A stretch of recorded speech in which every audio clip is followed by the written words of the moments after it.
لبيك اللهم لبيك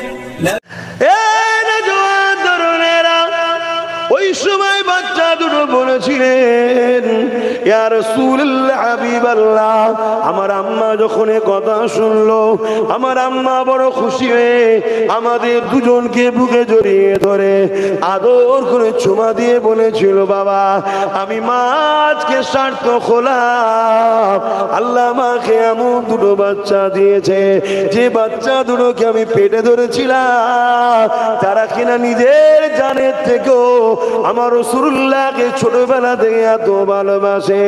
এ বাবা ছেলেরা, কিয়ামতের দিনে যদি তোমরা বদরে গিয়ে শহীদ হয়ে যাও আমার কোনো দুঃখ থাকবে না। আল্লাহ পাক যদি আমাকে জিজ্ঞাসা করে, বান্দিরে কি করেছি বল, আমি বলবো আল্লাহ জিন্দেগিতে কি করতে পেরেছি জানি না, তবে তোমার হাবিবের জন্য আমার দুটো বাচ্চা ছেলে যখন যেতে চেয়েছিল তাদেরকে আমি বলিনি, বাবা তোদের এখন বয়স হয়নি, ওই জায়গায় যাস না বাবা, রুকিনি, আমি তাদেরকে পাঠিয়ে দিয়েছিলাম। আমার আম্মা জানে না আমি অভ্যাসের দিকে জীবনে কি করতে পেরেছি আমি জানি না।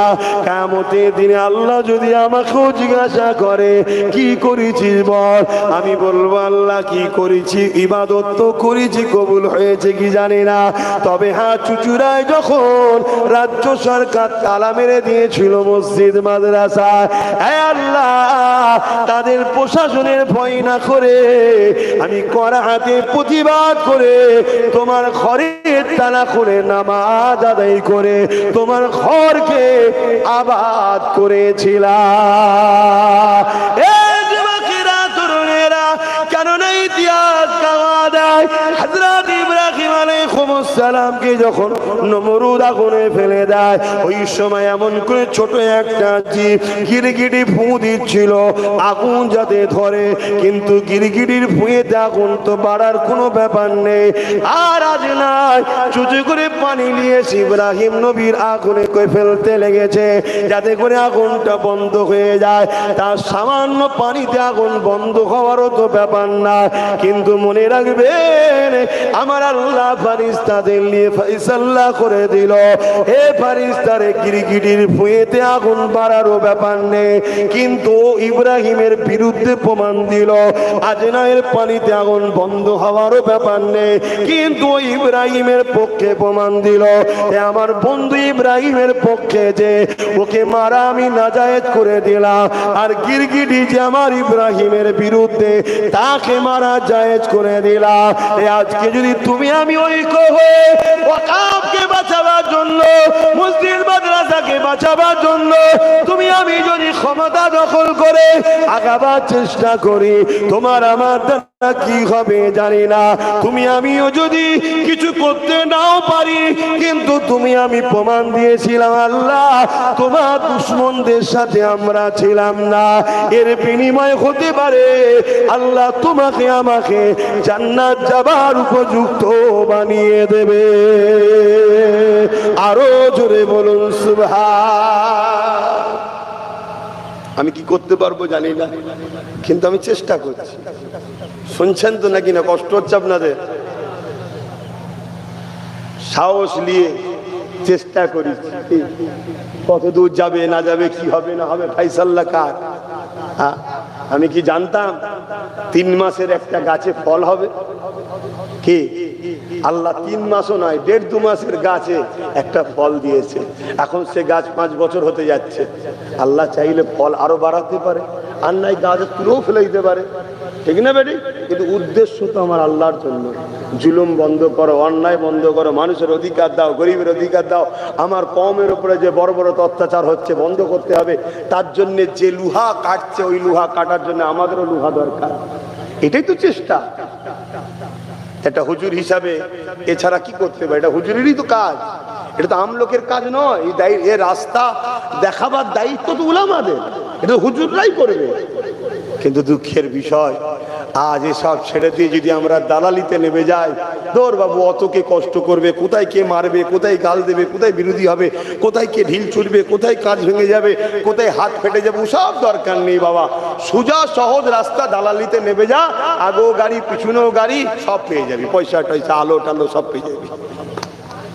সহজ সরল রাস্তা, সবটাই দুনিয়ায় আছে রে বাবা। এবার রুচি তোমার, তোমার রুচি কি? কলা ছাড়ানো কলা পাওয়া যাবে, আর কলা খোসাওয়ালাও কলা পাওয়া যাবে। কি তেঁতুল তো ছাড়িয়েও বিক্রি হয়, তেঁতুলের খোসাওয়ালাও বিক্রি হয়। সমাজের বুকে যাবেন দেখবেন বেদানা এখন ছাড়িয়েও বিক্রি হচ্ছে, বেদানা গোটাও বিক্রি হচ্ছে, সবটাই আছে। কি রুচি যার যেটা সেটা নেবে, কি করা যাবে? হক না হক দুটোই তো থাকবে দুনিয়ায় কিয়ামতের দিন। তো হুজুর আমরা মাকে বলেছি, মা বলেছে বাবা তোরা যদি শহীদ হয়ে যাস আমরা খুশি হব, আমি ধন্য মনে করবো, কিয়ামতের দিন আল্লাহকে বলবো। তো হুজুর আপনি আমাদেরকে পাঠাবেন না? আল্লাহ নবী বাচ্চা দুটোর কথা শুনে বললো ঠিক আছে বাবা, তাহলে এক কাজ করো, এক সন্তান মায়ের কাছে ফিরে যাও, পানি হবে। ওই কোথায় গেল আমার ছেলেটা, কোথায়? ও আচ্ছা ঠিক আছে, এক সন্তান মায়ের কাছে ফিরে যাও, আর এক সন্তান বড় যে সে তুমি মাঠে থাকো, ছোট তুমি মায়ের কাছে ফিরে যাও। ঢালা ছিল, খুব গরম তো নাকি? দরুদ শরীফ আল্লাহুম্মা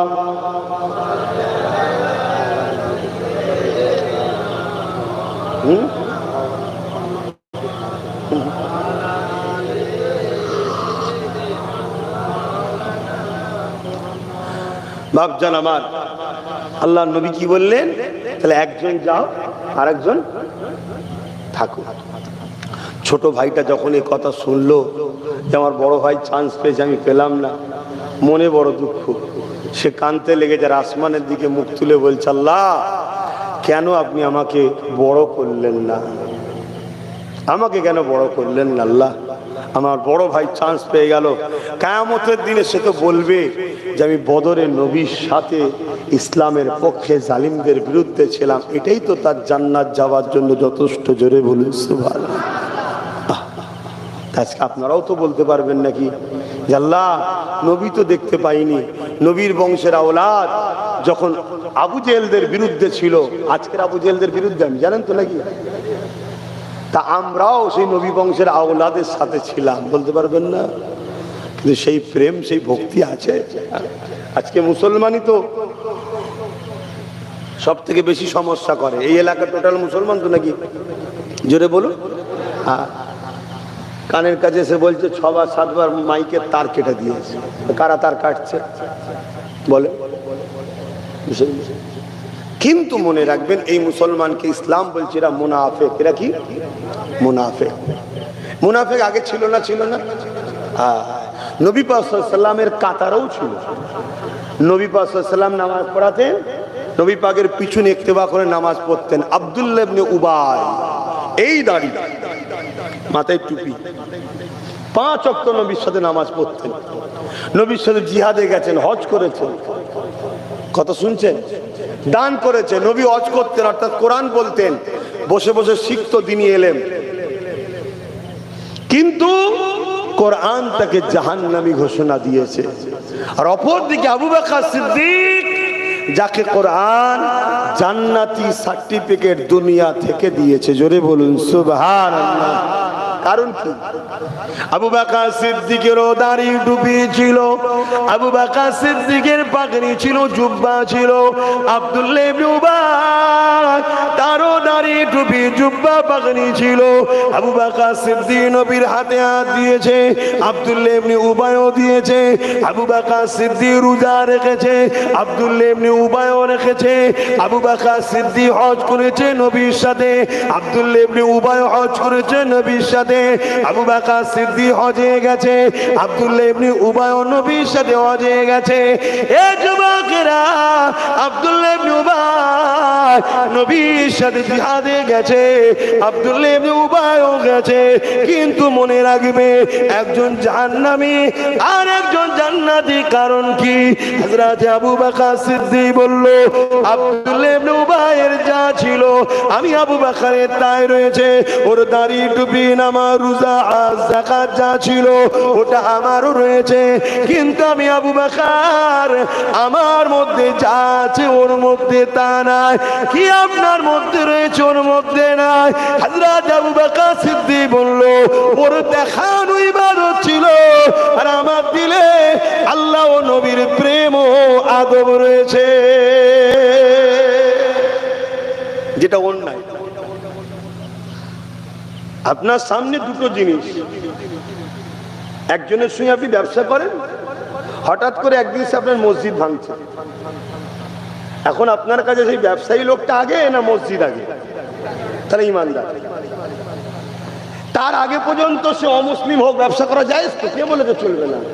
আপনি একজনের সঙ্গে দল করছেন, রাজনীতি, ভোট দেন আর পান, তার দল আপনার ভালো লাগে, তার সাথে উঠা বসা করেন, চলবে, সব করে কেন করবেন না? দেশে তো করতে হবে।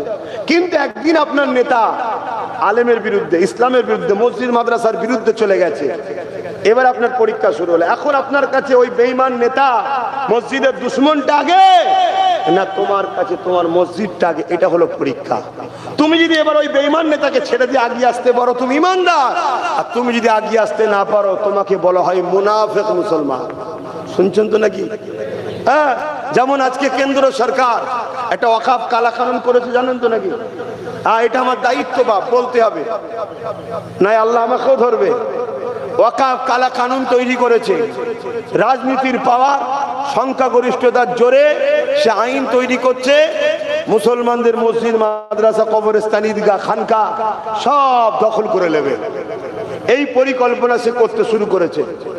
আজকে বলুন, আমি মুসলমান, আল্লাহ নবী বলছে অন্যায় দেখলে হাত দিয়ে রোখো, অন্যায় দেখলে বলুন বলুন বলুন, হাতে যদি ক্ষমতা না থাকে মুখ দিয়ে প্রতিবাদ করো, মুখে যদি ক্ষমতা না থাকে অন্যায়কে ঘৃণা করে সরে যাও।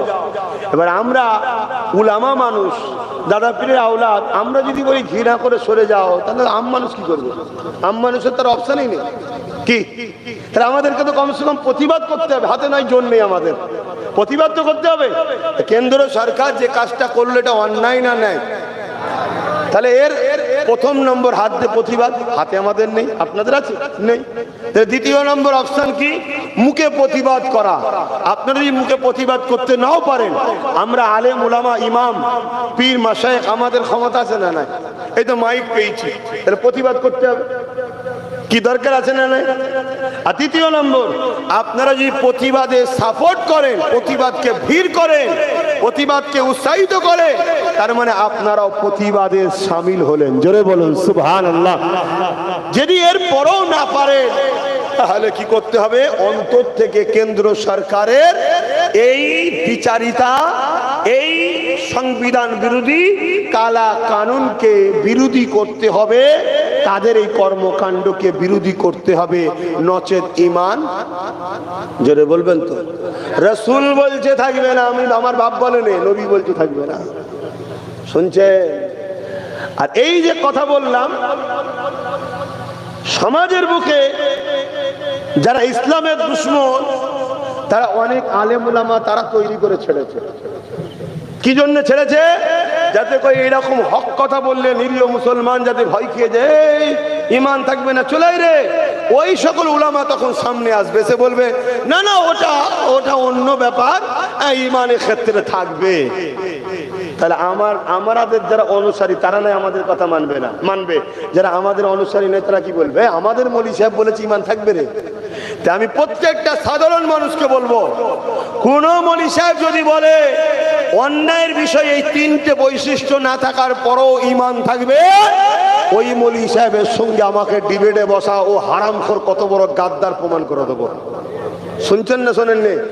ও ইহুদি খ্রিস্টানদের দালাল, ও ডলারের পিছনে ছুটছে, ও ইসলামের দুশমন, ও মুসলিম সেজে আছে, কারণ ব্রিটেনের মাটির তলাতেও খ্রিস্টানদের গোপন মাদ্রাসা রয়েছে।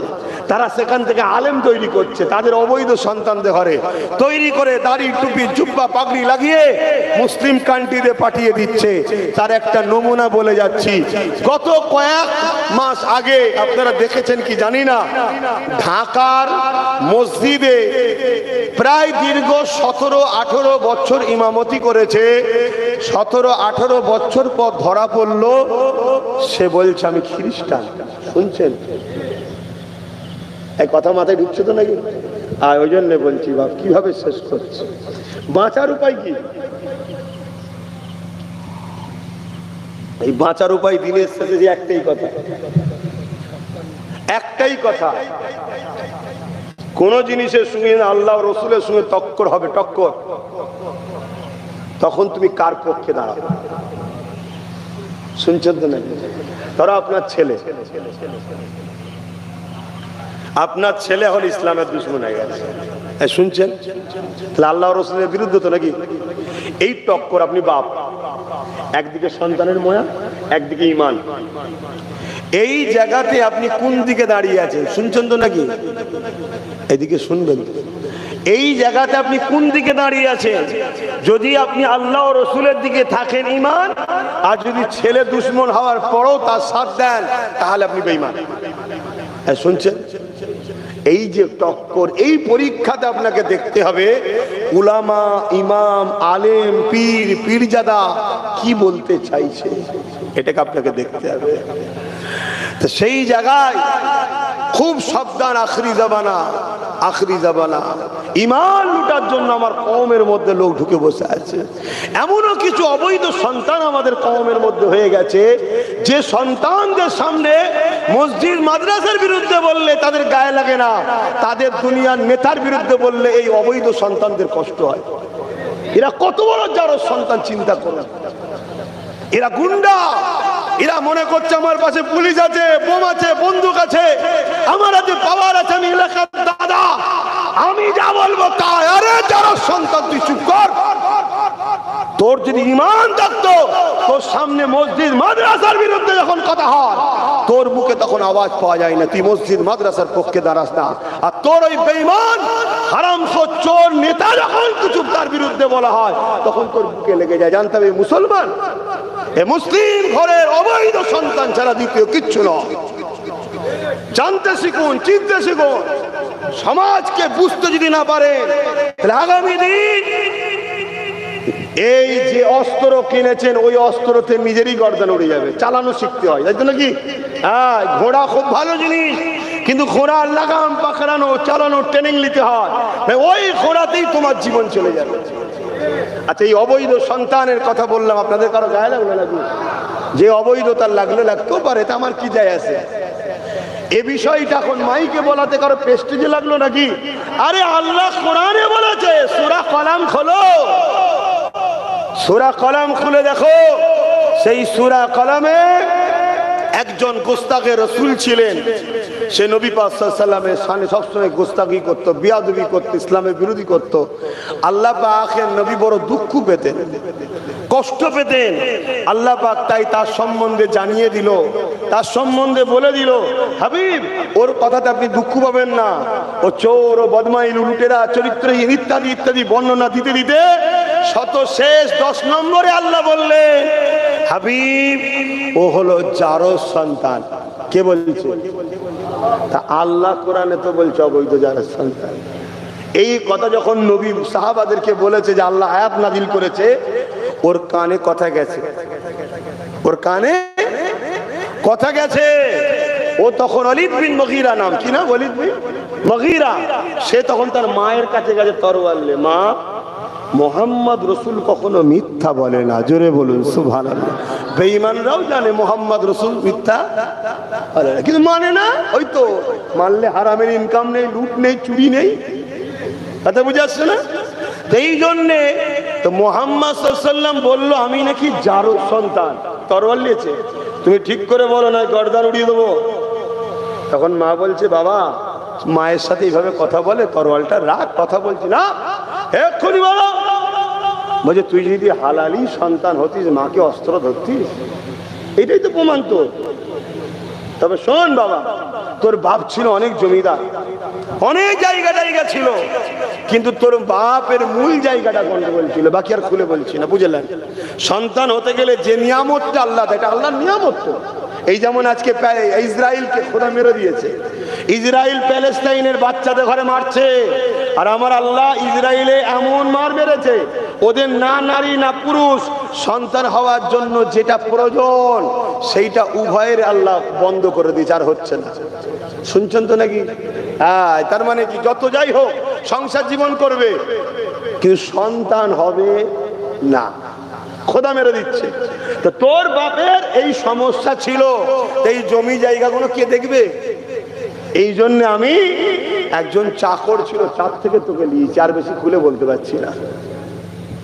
কথা কিছু বুঝলেন? কিয়ামত পর্যন্ত মনে রাখবেন, যারা গুস্তাখে রাসূল হবে, যারা নবীর সামনে গুস্তাখি করবে, আপনি তাকে দেখে সাহস করে বলার দরকার নেই, শুধু জেনে নেবেন এ অবৈধ সন্তান। এটা মাথার মধ্যে ঢুকিয়ে নেবেন। ইসলাম মানে না আলাদা বিষয়, ইসলাম মানে না, নবী মানে না আলাদা বিষয়, কিন্তু নবীর বিরুদ্ধে বলে না। প্রচুর লোক আছে না নাই অমুসলিমদের মধ্যে, কিন্তু দাড়ি টুপির আড়ালে, মুসলমানের আড়ালে অনেকে আমার নবীর বিরুদ্ধে কথা বলে না। এরা হচ্ছে অবৈধ সন্তান। এদের দিল কাঁদে এদের বেঈমানদের জন্য। আল্লাহ পাক কোরআনে সূরা বাকারার মধ্যে বলছে, এরা যখন মুসলমানদের সঙ্গে মেশে তখন বলে আমরাও তো মুসলমান, মসজিদে আসি, রোজা রাখি, ঈদগাহে যাই, সব করি। আবার গোপনে যখন এদের বেঈমান নেতাদের সঙ্গে বসে তখন বলে আরে আমি তো শুধুমাত্র মশকরা করি ওদের সাথে, মুসলমানদের সাথে, আমি তো আসলে তোমাদেরই।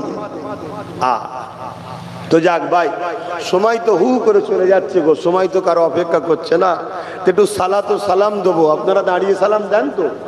আসেন নবী সালাম,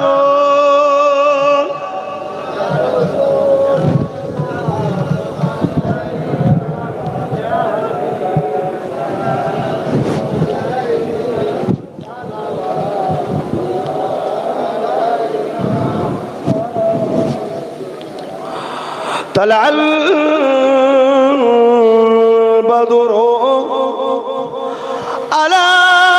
علينا من شنيعة الوداع وجب الشكر علينا ما بقى لله أحداء يا نبي سلام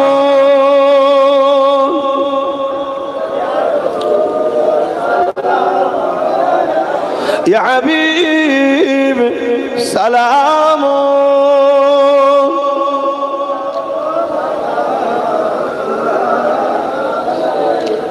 এই দাঁড়িয়ে সালাম দেওয়া হলো সুন্নাতে সাহাবা। সাহাবা হুজুররা দাঁড়িয়ে দাঁড়িয়ে সালাম দিতেন, জোরে বলুন সুবহানাল্লাহ। কিন্তু আমার সাধারণ ভাইদের কাছে একটা ইখতিলাফ আছে, অনেকে আমাদের কাছে ভয় খেয়ে রেখেছে, তারপর ইয়া রাসূলুল্লাহ বললে শিরক হবে, এরকমও অনেক জায়গায় প্রচার হয়। আপনারা ঘাবড়ে যান কি জানি না আপনাদেরকে কেউ প্রচার করেছে কিনা। তবে মনে রাখবেন এরাই হলো সেই গুস্তাখে রাসূল, যারা রসুলকে ইয়া রাসূলুল্লাহ বলাতে শিরক খোঁজে, ইয়া রাসূলুল্লাহ বলাতে শিরক নাই। কথা বুঝে আসছে? ইয়া হরফে নেদা দূরের জন্য ব্যবহার হয়, করিব এর জন্য ব্যবহার হয়। কথা বুঝে আসছে? এজন্য মনে রাখবেন সাহাবা হুজুরদের মধ্যে হযরতে উসমান ইবনে আফফান রাদিয়াল্লাহু তাআলা আনহু, তিনার থেকে রায়াত এক সাহাবী বড় বিমারে ছিলেন, কিছুতেই সুস্থ হচ্ছিল না। ওনাকে বলা হলো আপনি সব থেকে বেশি যাকে ভালোবাসেন তাকে একবার ডাকুন, খুব চিৎকার দিয়ে, আল্লাহ আপনাকে সুস্থ করবে। এই কথা যখনই বললেন ওই সাহাবী ছিলেন বসে, উঠে দাঁড়িয়ে বলেছিল ইয়া রাসূলুল্লাহ, ইয়া নবী আল্লাহ, সঙ্গে সঙ্গে তিনি সুস্থ হয়ে গিয়েছিলেন। জোরে বলুন সুবহানাল্লাহ। যেখান থেকে ডাক দিয়েছিলেন তখন হুজুর পাক দুনিয়া থেকে ওফাত হয়েছিলেন, পর্দা নিয়েছেন, ইন্তেকাল করেছিলেন তখন। অতএব সেখান থেকে কয়েক হাজার মাইল দূর থেকেই ডাক দিয়েছিলেন। অতএব সাহাবাদেরও সুন্নত ইয়া রাসূল। বেশি দূর যেতে হবে না, তাহকিকুল মাসাইল কিতাব খুলবেন, আপনি অরিজিনাল হাদিসটাও পাবেন আর তলায় বাংলাতেও পাবেন, আপনারা দেখে নেবেন। কথা বুঝে আসছে? এই নিয়ে ঘাবড়াবার কিছু নেই। আসুন তাই জবান খুলে মহব্বতে হুজুরকে একটু সালাম পাঠাই। এ নবী